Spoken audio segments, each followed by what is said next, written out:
Well, we've had a lot of opportunity to think about what you talked about in terms of the research. Could you talk to us about some of the best practices that have been identified more recently? Absolutely. We actually have quite a large array of research that supports us understanding what those best practices are, not only for English learners, but for all students. So some of the things that we draw upon here at the county are Hattie's work on visible learning, where he's done the meta-analyses, a synthesis of meta-analyses that really look at what are the things that have the greatest impact on student learning. We also use a lot of Marzano's work with regards to his strategies that are involved in the classroom, again looking at the effect that they have on student learning. And then something else that we work quite a bit with is Wiggin and McTeague's Understanding by Design, which is a way of looking at how to plan for instruction, keeping the end in mind.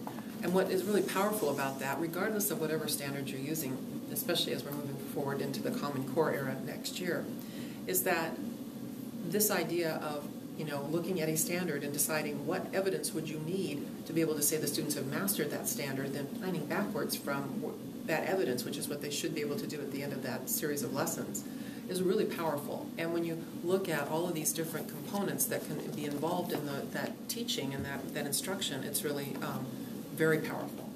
However, you know what we found? A lot of teachers are doing many of the strategies that are found in these research works. But what's not happening that we found has been really crucial, especially for our English learners and for kids that are not yet proficient or advanced, and our English learners fall into that group because if they were proficient or advanced, they'd be reclassified and no longer English learners. But they may have a graphic organizer up on the wall. That's a non-linguistic representation that Marzano talks about. And they may have other components. They may have sentence frames. They may have academic language posted, different things that we know are part of best practices.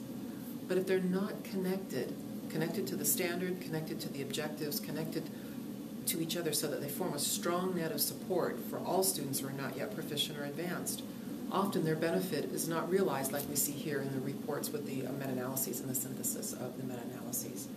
So what we've been able to do here at the county is really look at what would it take to put something in place where everything was connected. So what we've really been focusing on is more of a systems approach. We work with assistant superintendents and directors at the district level. We work with site administrators, principals, APs, instructional coaches, whether they're site-based or district-based. And then we also work with teachers to create a system to support the full implementation of many of these strategies that we see that are present in the research. But the critical thing that's different about this approach is how we have the teachers and the administrators connect everything together. That's where the real bonus comes. And in fact, we have a whole program that we've developed around this. It's called Differentiated Instruction Through Universal Design, looking at taking what you know about your students as learners and language learners to inform the way that you design your instruction, all based on data, based on the standards we're teaching. We are now in our 5th year of this training in the county, and we were recipients this year in December of the Golden Bell Award from the State School Board Association. And we were recognized for reducing the achievement gap among those students who are not yet proficient or advanced here in the county. And so one of the things that I know is really going to be helpful is as we move forward in this and more districts and more sites are actually trained, that we're going to be seeing more and more reduction of this achievement gap. I'm anticipating a drop in the long-term English learner percentages, as well as increasing levels of academic achievement among our students here in Riverside County. Well, excuse me, phone. I actually am excited for you to talk about it being a systems approach instead of we need to tell the teachers what to do differently. Everyone has to be involved because it changes the way we operate it in a school system, and that's critical. It also reminds me of Joyce and Shower's research going back 30 years ago, that when we teach new strategies, we often don't go back and make sure that people understand the strategies and use them appropriately, because if we don't, they often abandon them because they say they don't work. And the reality is they didn't have the whole strategy.